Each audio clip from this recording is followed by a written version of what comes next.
Let's do this. The Cult of Hockey podcast by the faithful and for the faithful. I'm David Staples of the Edmonton Journal, and I'm here today with Bruce McCurdy. Hey, Bruce. Hey, David. How you doing tonight? Good. Just back from a hockey practice. Mm-hmm. Yeah. Still, it was a practice for me. I take a class in hockey, so yeah. On Monday nights, and it's an excellent class. Getting schooled, are you? Yes, you can never know enough about hockey. Being taught by one of the great masters of the game, Jim Fleming, who played at the U of A. And it's funny. It's just every time I learn something, it's like I'm learning it afresh for the new time. Like it just seems hockey's a very, very challenging game, Bruce. That's all I'm going to say. Endlessly difficult game to play and to teach. Bruce, just when we thought the Ken Holland season was over and we did a podcast saying as much, he goes and signs a top six winger. Kind of the last thing on, the thing that I was hoping for another top six winger. Everyone was hoping to see that, and he went and done it. He got Dominik Kahun, 25-year-old player of Czech origin who I understand who grew up in Germany playing in the German minor hockey system, played with Leon Draisaitl. So we're going to talk about that. We'll talk briefly about, I've been going over videotape of Dmitri Samorukov and Jesse Puljujarvi. You've had a brief look at Raphael Lavoie. I don't know if you're ready to talk, give your first impressions. A little bit, yeah, sure. First impressions. Okay. So let's just start out. What do you think of the Kahun signing? What does it mean for the Oilers? I'm very pleased. The only thing I'm not pleased about is that I was going to write a post about this guy as being a hard target for the Oilers. I singled him out way back on the 9th of October, entering free agency as a kind of guy they should go after. And I did point to his long history with Leon Draisaitl.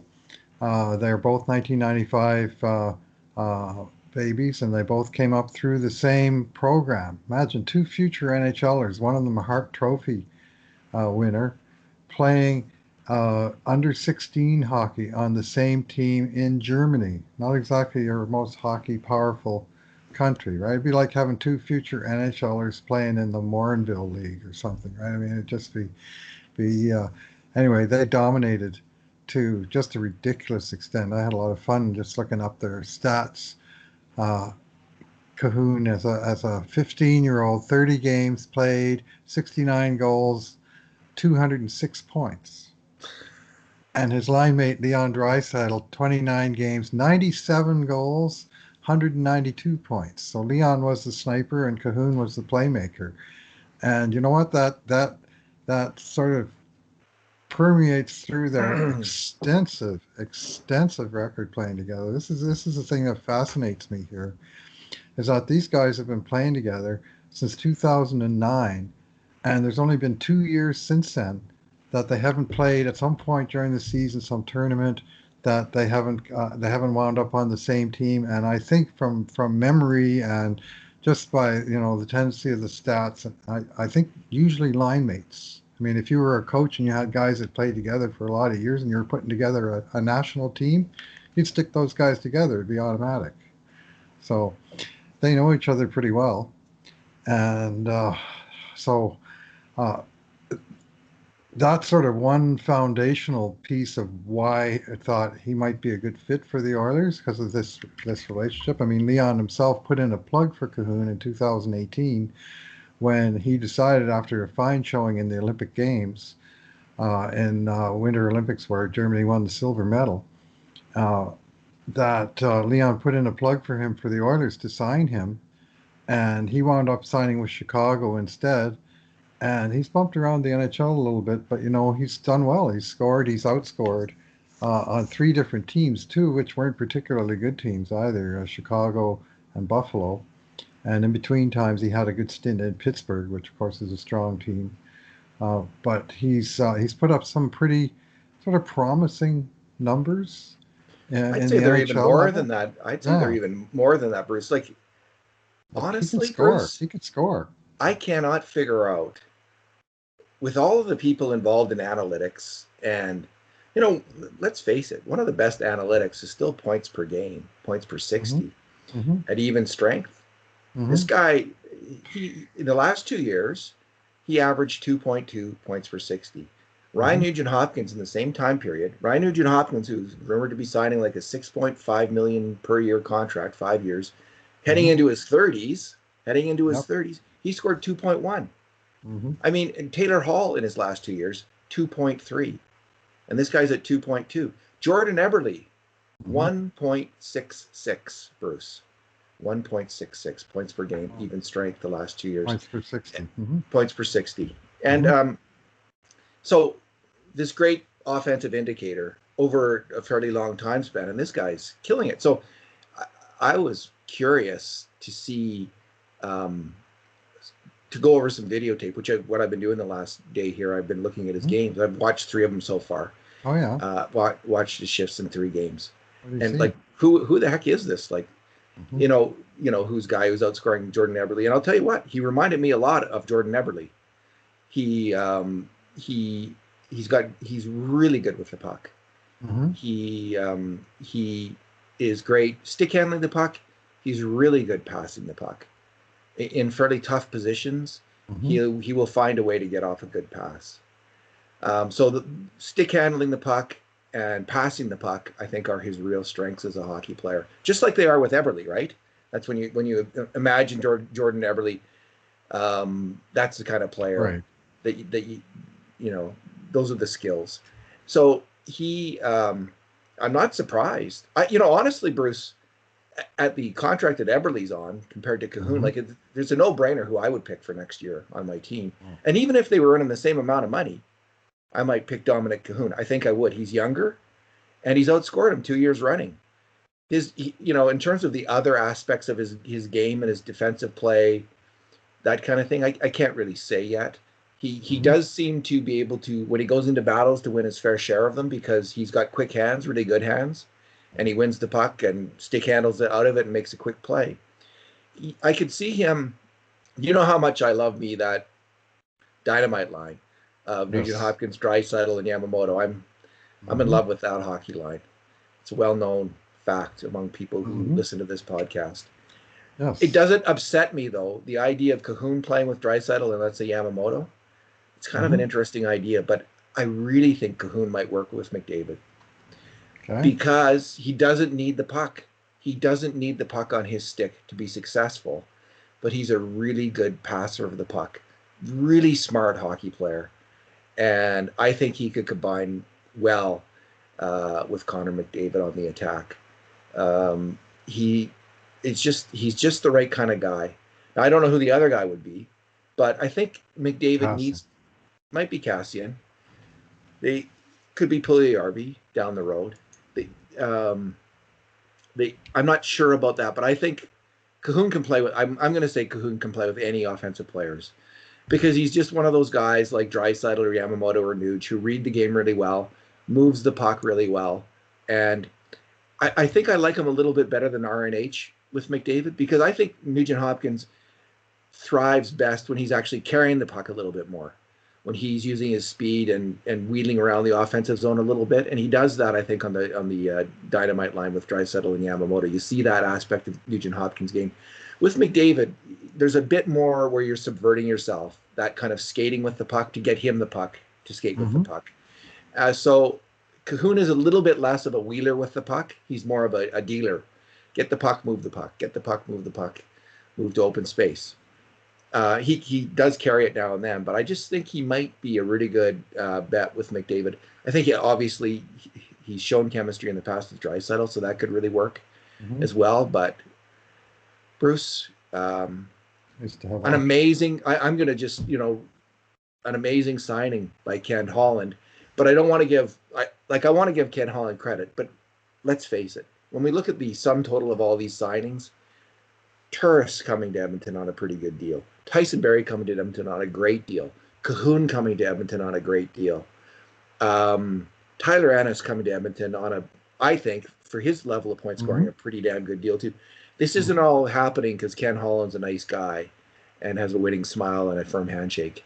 It's because This team has look in the eye and an easy smile. This team has 2 MVPs. And this is we're really seeing it this year, I think, for the first, like, maybe not for the first time, like we got Lucic because of McDavid, right? But this is the first time we're actually seeing lots of discount deals coming to Edmonton. And maybe it's just because of COVID, the COVID crash in contract prices. But we are really seeing it in a big way with this signing with Barrie. I think definitely those 2 signings, like highly skilled attacking players coming here because they want a piece of this action that McDavid and Draisaitl are creating in Edmonton. Well, by my math, 4.8 million for 4 forwards: Turris, Ennis, Kahun, and Puljujarvi, that have been signed since October the 7th. And that was a day that this shocked me, and it still kind of shocks me, that Buffalo did not qualify this player after trading 2 guys for him. Mind you, 2 guys that were going to lose in the offseason. They traded 2 guys for him in the trade deadline, and he came in. He played 6 games, 2 goals, 2 assists produced, and then they didn't qualify him, and he was only making like an entry-level contract. So it's not like he was like a Thanasiu that needed a $3 million qualifying offer. He needed something under $1 million. Basically, he needed what the Oilers paid him would have been his qualifying offer. What I've read is he had arb rights though, and they were they were worried. This is another case, of them worried they were going to end up paying like $3 million or 2.9, like between 2 and 3 million for this player that they didn't want to pay that amount to. What I would say to Buffalo is, you made a mistake. Like you're paying $8 million to Taylor Hall, who in the last 2 years has barely outscored this player. And this player's younger, and I'm not saying Taylor Hall is not a better player. Taylor Hall is a better player than Dominik Kahun. They're much different players. You know, Kahun, another guy that comes to mind is Kris Versteeg, Bruce. It's that kind of smart, like that's the lower end of this kind of player is Versteeg. But Versteeg had a good NHL career just by being a smart winger, you know, playing his position, moving the puck, and getting the odd goal. So that would be another kind of, he's in that Eberle Versteeg spectrum somewhere in there, or maybe even ahead of Eberle at this point in his career. So I don't know what Buffalo was thinking, but that's what I read. Do you want to go over some of the comments other people have said, and then I'll get your go ahead. I got just a couple more things on his production. He's 2 years in the league, 2 30-plus point seasons, playing 14, 13 minutes a night the 2 years. Not much on the power play and not much production. Almost all of his production is at 5-on-5, and this is actually great for the Oilers because 5-on-5 is where they were weak last year. The power play doesn't need a lot of help. They need somebody to fill out the top 6. And I've written a couple of posts along this line about the segregation in scoring and the Oilers having 2 first lines and 2 fourth lines. And really, they had 1 2/3 first lines based on scoring rates. They had 5 guys that were like 2.2 points per 60 at 5-on-5. And then the whole rest of the forwards groups were below 1.2 points per 60. And that literally is the difference between first and fourth line scoring rates. And there was just this big gap there. And Holland filled kind of the third line level with Ennis, with Turris, by bringing Puljujarvi back. But there still was like this gaping hole at 2 left wing behind Nugent. And my first solution was, let's clone Nugent. Well, obviously that's out of the question.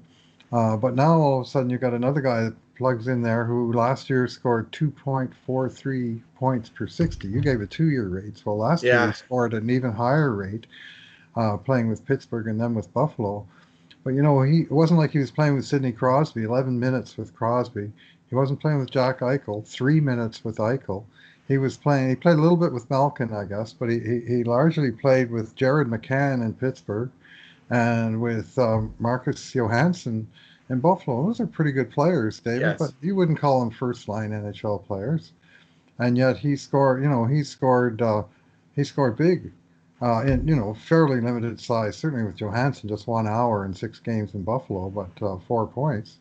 And he just so in theory, when you lay out the roster, the depth chart, just based on even strength scoring, all of a sudden, bingo, bango, bongo, you got two full lines of guys who can score, and then a third line of guys who can score not bad. I mean, Turris and Ennis. I mean, they're proven NHL scorers, and Puljujarvi, well, he scored in Finland last year, and obviously the hope is there that he'll blossom into at least a reasonable facsimile of a scorer.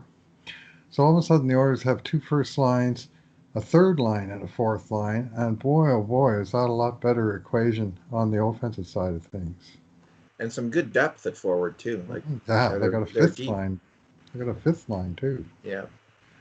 Okay, let's Lots go of over problems to solve. Yeah. Let's go over some of the comments. Here's hockey writer Matt Larkin of the Hockey News on the Kahun signing. He says, depending on where he plays in their lineup in 2020-21, Kahun has potential to end up as the steal of the offseason. As the steal of the offseason. At such a low price, there's no risk in the Kahun deal. And yet, given how he's shown in small sample sizes so far in his career, there's a fair amount of reward potential. That makes the acquisition one of the shrewdest on paper so far this offseason. And that's a fair comment. It could be if he's not going to, I don't think he is going to be on the power play. I'd be surprised, although I wonder why he isn't. He's such a good offensive player. He might not be much of a shooter, I don't know. But anyway, but if he continues, if he gets 2.2 points per game, Bruce, that'll be fantastic. I mean, Athanasiou, I think, was at 1.8. And over the last 2 years. Over the 2 years. 1.1. Athanasiou, are you sure 1.1? Yeah, he fell off the cliff. I think it was 1.13 for the year. It was a combined number with Detroit and Edmonton, so I might be off by a bit, but not by much, because he didn't score either place, really. So. Alrighty, let's keep going here. Here's one that got your attention, Bruce. This is from Nick Alberja, Toronto radio host and NHL host of The Fan, 590 Sportsnet and Sirius XM NHL. He says, it's November 1st, 2020.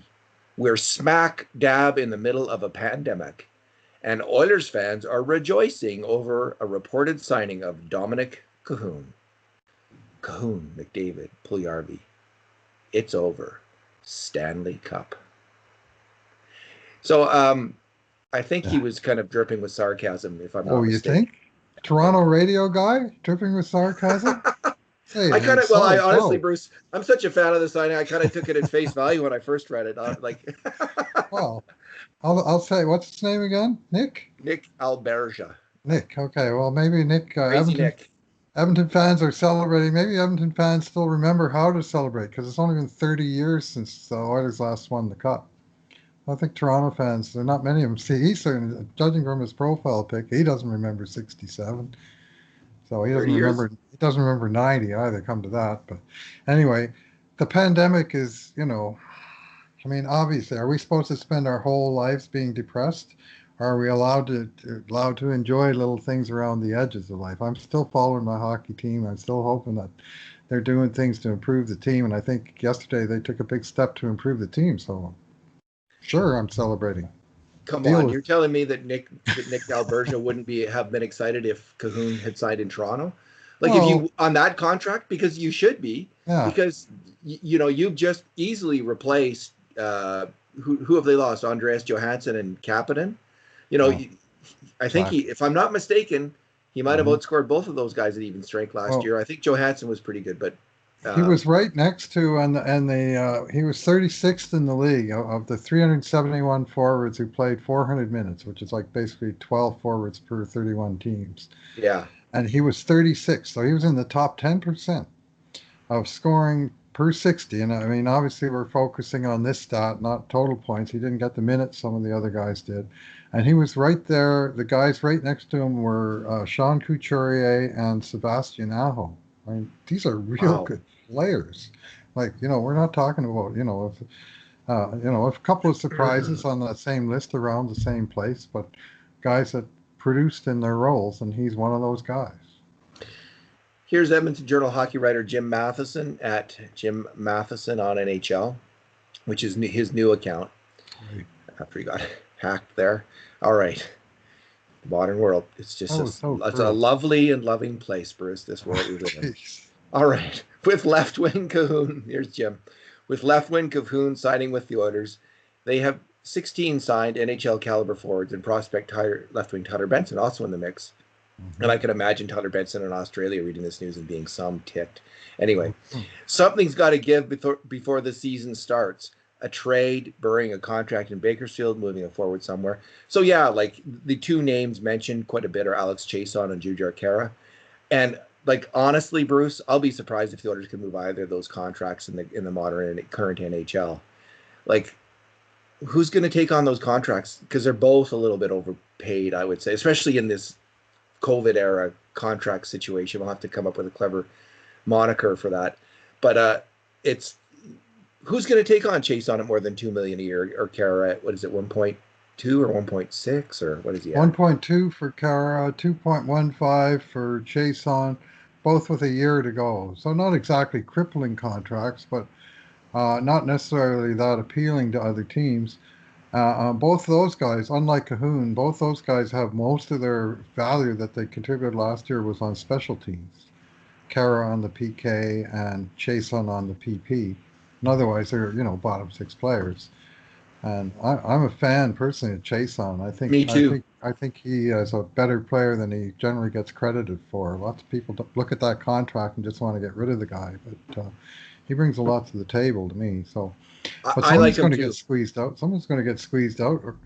The one thought in response to Maddie's specific thing is that they don't necessarily have to trade someone. I mean, they could waive and likely the guy wouldn't get claimed and they just have extra depth.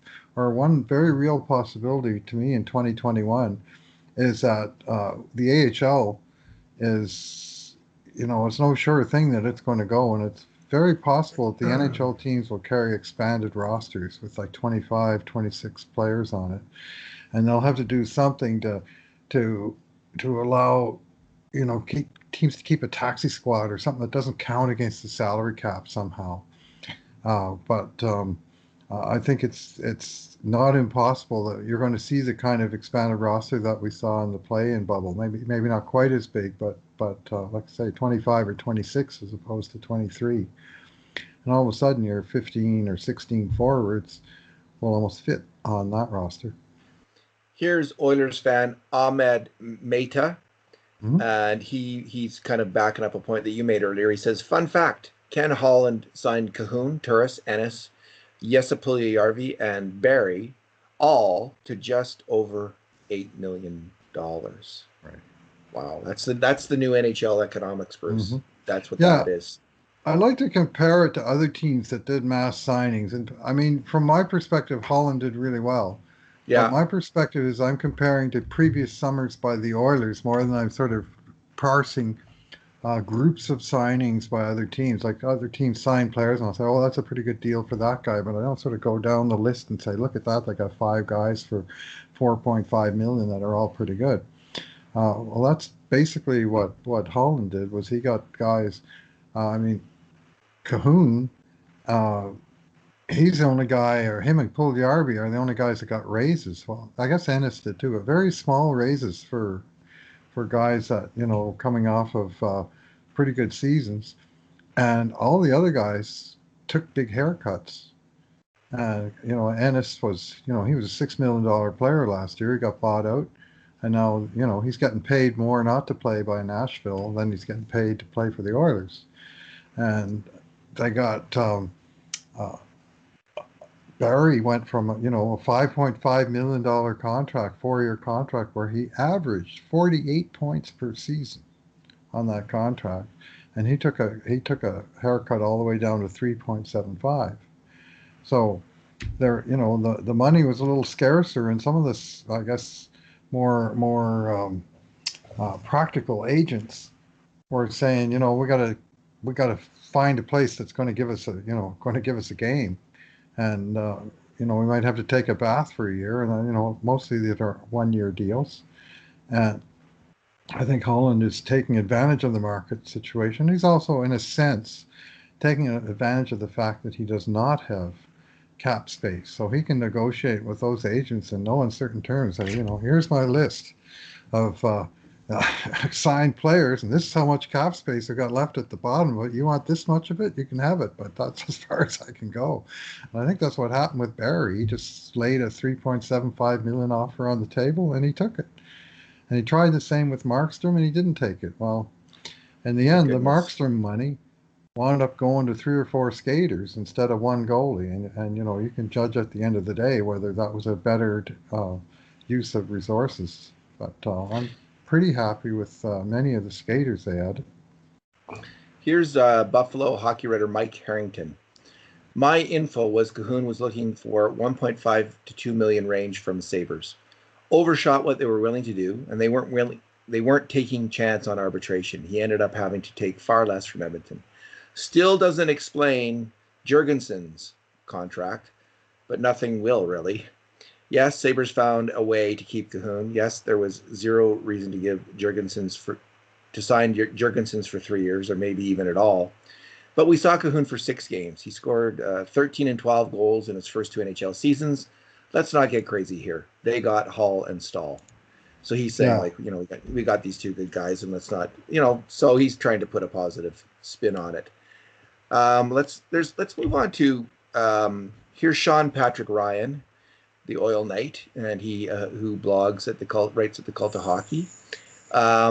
Sean Patrick Ryan says the German connection of Draisaitl and Kahun sounds real nice and all, but so did Draisaitl Reeder. So yeah, he says I'll remain cautiously optimistic. Is his okay? Well, Reeder. I mean, he had 4 straight seasons of 12+ goals, and he came to Edmonton and he scored zero goals. I mean, that's hard to do. But Reeder, he's a German, and that's his connection to Draisaitl. They played on a couple of national teams together. They were never in the same age group. Draisaitl and Kahun, 3 seasons together in youth hockey, and by my count, something like 11 tournaments that they played together. And again, I say mostly as line mates. U17, twice in the U18, twice in the U20, 4 times in the World Championships, the last 4 in a row. So, I mean, these guys, they've maintained this relationship over time. It's not like, well, they played together 10 years ago when they were kids and they haven't seen each other since. Far from it. They've seen each other pretty much every year, played together. So we have Mark Spector, Sportsnet Spec, had a kind of a extended comment, and I'll just he was summing up a lot of stuff, and I'll just go with what his conclusion at the end. Right. And he says, right now, it looks like Edmonton will score more in the regular season, but can they win a 2-1 playoff game? Yeah.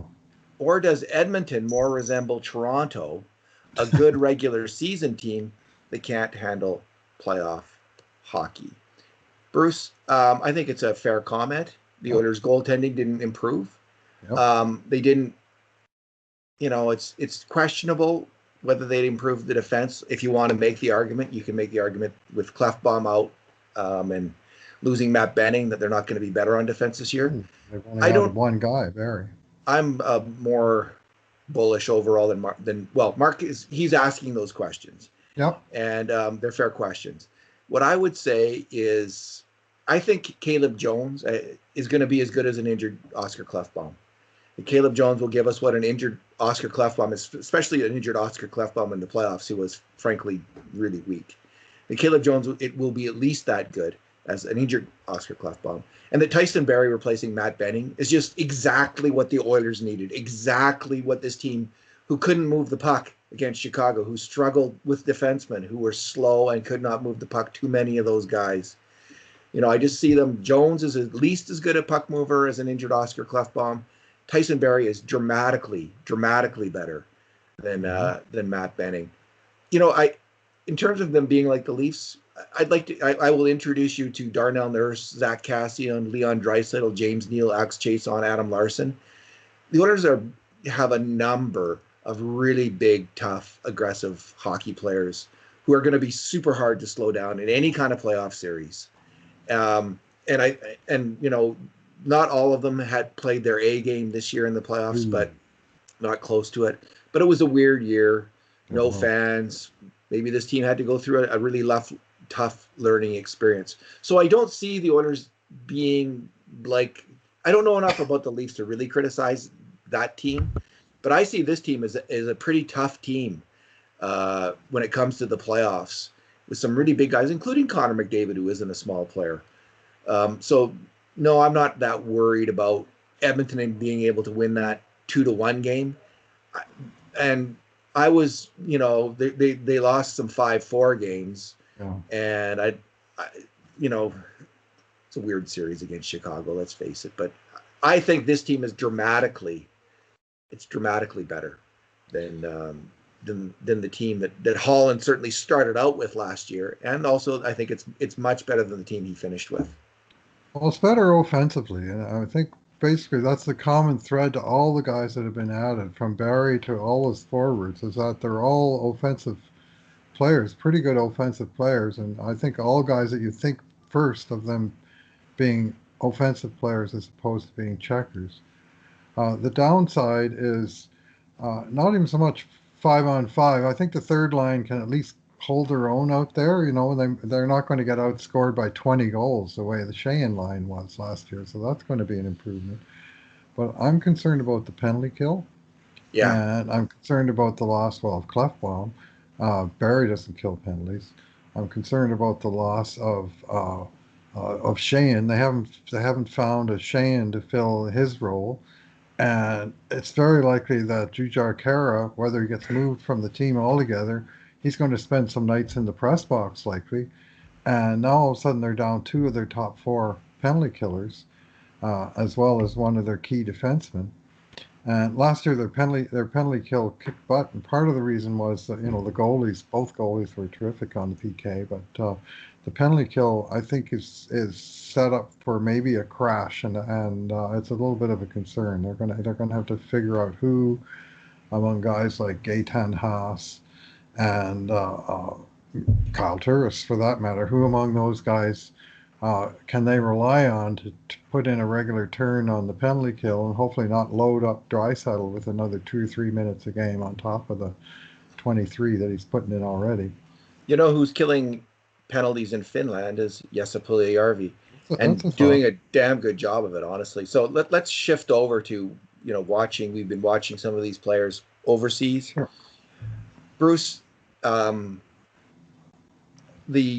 what I saw of Puljujarvi in the regular season games that he's played this year was incredibly heartening. Just in the transformation of the player. In his last year in the NHL, he was, essentially he's moved from prey to predator. Mm-hmm. In his last year in the NHL, he was overmatched. He was injured. He was falling down all the time. He had lost his confidence. He was hardly getting. He was, getting weaker line mates. Played a lot with Lucic. It was just a mess. It was a frickin' mess, is what it was. Mm-hmm. Watching him in Finland it is to see a player transformed. He is dangerous on the ice. He has a predatory vibe on the ice, and he's the clearly the straw that stirs the drink on that team. He runs the power play. Him and his I can't remember his teammate there's a guy from Edmonton, Sherwood Park guy, who's playing with him as his center, an older guy. But Puljujarvi's on the left half wall, and he gets the puck and he makes good decisions with it. Fakes a shot, makes a nice pass. Is moving the puck really well. Just wheeling with the puck, playing some physical hockey now and then in a not very physical league. He's as likely as anyone to hit. It was just really encouraging to watch those games and to see him coming along. And I'm saying this after Dave Tippett gave him a rave review, watching the same shifts that I watched of Puljujarvi. Tippett seemed kind of ecstatic, actually, and I could see why. Like, I could see why the light, his eyes lit up talking about this guy. That's what I imagined hearing him on the radio. I didn't see Tippett, but he looks like he's going to be a damn good hockey player. And a third line of Ennis, Turris, and Puljujarvi. That sounds very, very enticing. And if Cassian can't hack it on the top line, we'll see what happens. We'll see how it shakes out on the right side. Yeah, I think you got to start him down the lineup, and I mean, I think it would not be a good idea for the Oilers to just bring him in and immediately put him into a top six role Yeah, besides I one of agree. the superstars against top opponents, and put him, right in the limelight. Like, let him find his legs a little bit. Put him with a good experienced center. They used to use him a little bit with Ryan Strome. Well, Kyle Turris kind of fits the same template as a veteran two-way center who can be a little bit of a mentor for him. And one thing about that third line, they're going to be playing third pairing defensemen all night long because the other team is going to be rotating their top four as much as they possibly can against Connor and Leon. So, make some hay with that. Now, with Puljujarvi, I'll caution you, David, that both Tippett and yourself, with the videos you looked at, were from his first 5 games of the season. And his team, they ran into a COVID snag, and they didn't play any games for like a week and a half. And then they came back and they played on I think it was the 28th, the 30th, and the 31st. Or it was like 3 and 4 days. And Yessa had no points, and he was a minus player in all 3 games after having not even been on the ice for a single goal against up until that point. So maybe he's come back and he just hasn't found the same level of game. So maybe there's be worth going in to look at one of those games and see if he's still doing the same thing and his luck has turned, or Yeah, he's if he's off 2 weeks. yeah, well, yeah, and I mean How did the that Oilers look when they were off a week, Bruce, coming back? Like. Mhm. Yeah, no, I know. So I think Yeah, fair enough, the though. whole team Fair kind of enough. struggled. So, but the high that we saw, I mean, he was great in the preseason, and he started the season and he was leading the league in goals and points after the first 10 days or so, and then they had that layoff, and he came back not quite the same player. So that's a little bit of a cautionary Fair note. enough. What are you seeing with Raphael Lavoie? Boy, I'm seeing a shooter. Man, does that guy love to shoot the puck. And I've been watching. I started with his most recent game. And he's playing on a terrible team, Vasby, the 14th and last place team in the Hockey Allsvenskan, the Yikes. Swedish second division. And if I've got my numbers right, they're not only in last place, but they've scored 18 goals and allowed 39.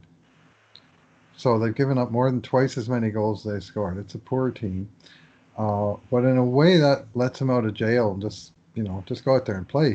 To my eye, he's the best player on the team. Mind you, I'm looking just at his shifts, so but he's got 9 points, and the whole team has only got 18 goals. He's got 6 of the goals.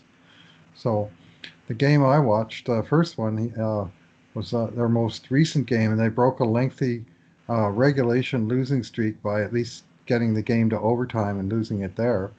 And Lavoie scored the tying goal with the goalie on the bench and a minute and a half on the clock to, sort of at least give them the tie and some result to show for their game. So that was he just went to the front of the net and banged home a rebound.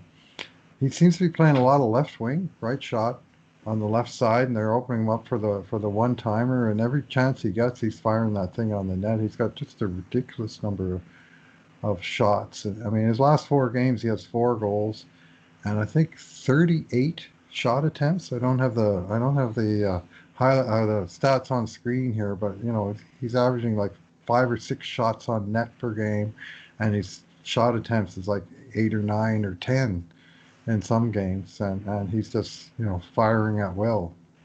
So that's what he loves to do. And some of the details of his game, he's a half decent skater. Like he's got a little bit of a lumbering stride, but he's like many, many big men. He's faster than he looks, and he covers the ice.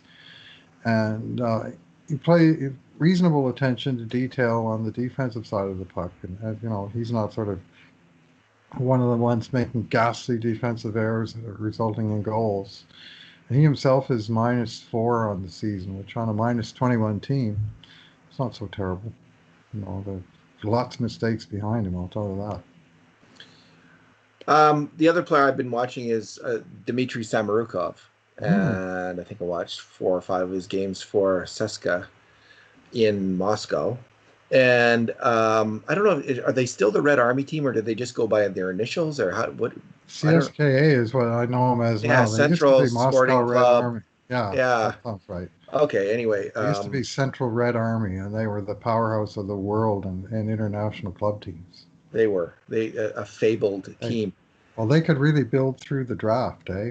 Red Army. So Samorukov, throughout his career, he has been plagued, and I'm basically going from reports from Sean Patrick Ryan, who's in London, Ontario, and followed his career closely in the OHL, with inconsistency. Samorukov's plagued with inconsistency. He's one of he strikes the famous Grebishkov line, 95% good player, 5% secret agent for the other team, and it sounded like Samorukov was plagued with inconsistent effort, inconsistent results, and gaffes on the ice until his final year of junior, when in the last half of the season and in the playoffs, he became probably the best defenseman in major junior hockey for 3 or 4 months. He went to the Bakersfield team last year and again was inconsistent, which doesn't mean a whole heck of a lot because Ethan Bear and Caleb Jones also were inconsistent and not strong players in their first AHL seasons. But this is a really important year for Dmitri Samorukov because both Jones and Bear and other players who are going to be good, they step up in their second season. You just, you can't be weak forever and when you start to play against the big guys. So he's not playing in the NHL, but he's playing on one of the best teams in the Russian league. And he is, Bruce, he's consistent. He is this really interesting player, this kind of steady Eddie. He's playing on his offside. He's a left shot. He's playing on his on the right side, like, a la Chris Russell. But he handles the Russell effect, which is when you get the puck in your own zone and you got to put it up the boards on your backhand. That's the Russell effect. And how well you handle that will determine whether you can play the offside or not. Chris Russell doesn't actually handle it very well. But I think really more mobile players, good skaters like Caleb Jones and Samorukov handle it a bit better. Apparently, Samorukov actually prefers to play on his offside. He's teamed up with a veteran former NHL D-man, Klaus Dahlbeck, and they're just a really solid pairing who plays, the last little while, they've been playing the most minutes of anyone on the team for defensemen. But they're in the top, he's top 4D, Samorukov. Great plus-minus number. And his most common play is he tracks the puck quickly, pivots, and fires a pass over to Dahlbeck. He's really keeping it simple. That's how I think he's achieving consistency. He's playing the man. He's not over-aggressive on the pinch. He's playing conservative, simple, efficient hockey like a veteran D-man. I think he learned a little bit about his limitations last year in the men's game, and he's trying to build on a firm base of simple, keep it simple, stupid hockey. And he's doing a really heck of a good job. So he's not this super flashy player, and I don't think he's going to be, but I think he's got the makings of at least a solid bottom pairing NHL D-man, maybe more than that, and we'll see. But he's corrected the one major foible in his game. Well, he's 21 years old, right? Yeah. He's playing top 4 in the KHL and succeeding at it. These are very, very good arrows on a good team, and he's. Last time I looked, he had the best plus of any defenseman in the KHL. 18 goals, 4 against, for a plus 14 rating at mostly 5-on-5. I mean, we do know plus minus gets a little convoluted, but the Red Army or CSKA are outscoring the other guys big time when he's on the ice. And everything that you just described to me, including the left shot, playing the right side, and keeping it simple and making the good pass to his partner in open ice, reminds me of not Chris Russell, thankfully, Charlie Huddy. That's the guy you just described to me. And boy, was he a beauty that, came out of nowhere, and he, sort of became a top 4, solid, very reliable NHL defenseman. Nothing flashy, just a whole lot of good, smart hockey. Now, I'm not saying he's Charlie Huddy. I'm just saying everything you said kind of is a description that would apply to that player, and just a beauty of a player. And that, ideally, that's what you need out of, every once in a while, a third or a fourth or a sixth round draft pick. One of those guys has actually got to pan out. You can't just rely on your first round pick year after year and expect your team to grow. You got to find some diamonds in the rough, and you got to develop them. And this is where the Oilers have consistently failed up until very recent years, and they have a long list, especially players from Europe. When you were talking about Puljujarvi earlier, I was thinking this is a guy that wasn't necessarily improving from throughout his entry level contract. It's like Anton Lander or Magnus Pajärvi or Nail Yakupov. They were almost better in year one than they were in year three. And I don't know what it was that went wrong in Edmonton, but it happened over and over again. And everything went wrong. Hopefully, in the case of Puljujarvi, that extra year back home and the change in management, the change in approach here will serve to his benefit. And with a player like Samorukov, I mean, it's too early to even begin to say he was fitting that mold. It would be nice for them to find a real gem of a player in the lower rounds of the draft again. That's ultimately how you build a contender in the NHL. You got to have some of that. You got to have players who can fill in, because in the modern NHL you can't afford to keep everyone. This is going to be the fact of the Edmonton Oilers, as they become, I think, a pretty good team. Right. And I think with the defense that they're building, they're going to become a pretty good team. But they have, not just Bouchard, and we mentioned this before, Bouchard and Broberry outside of the NHL. Right. They've got Samorukov outside the NHL. They've got Philip Berglund, who's a really solid veteran D-man. Mm-hmm. They've got Kemp and Kesselring in U.S. college hockey. I think they're both right-shot D-men. Yep. Two defensive right-shot D-men who have got a lot of potential. So the Oilers are, they're not going to be able to keep, like, let's say, for instance, Tyson Barrie and Dominik Kahun have really big years. Mm-hmm. They might not be able to keep either one of them, but they are going to be able to fill in with Evan Bouchard. And, they're a little, maybe Raphael Lavoie, Tyler Benson. They're a little less, they need some more depth at forward, but hopefully Carter Savoy and some of these guys that they drafted this year, and the other Tuolu, what's his name? Tyler Tuolu, or I can't remember his name. Tulio. Hopefully some of these guys will develop. But the defense, the depth is already there on defense, and Peter Chiarelli deserves a huge amount of credit, and Keith Gretzky and Bob Green for that event, because that was built up under those guys in the last few years. Now Holland's added to it with Broberg, but and Holland's taken over the development aspect of these previously drafted players. And you go back in history, well, you could say, well, they drafted poorly or they developed poorly. I mean, it all comes out in the wash. It's the same thing. They didn't wind up getting many NHL players from day two of the draft for way too many years. Yeah, and but again, to go back, Chiarelli was the one who put Jay Woodcroft and Manson, I think, in Bakersfield, and they had a big say in the development of Jones and Bear. So see how it turns out. Well, Bruce, maybe we'll leave it there for tonight, and we'll be back. You're gonna be writing about Lavoie going forward. I'm gonna be writing a bit more about Kahun when I watch more of his games.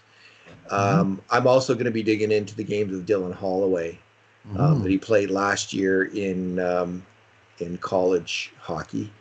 And we'll be coming out in the next month with a whole series. We're going to watch all of the games, all of our Oiler prospects. We're going to watch them playing games in Europe, and we're going to be filing regular reports on that. So that's what you guys can expect from us, is the latest hockey actually being played in the world by our very own Edmonton Oiler.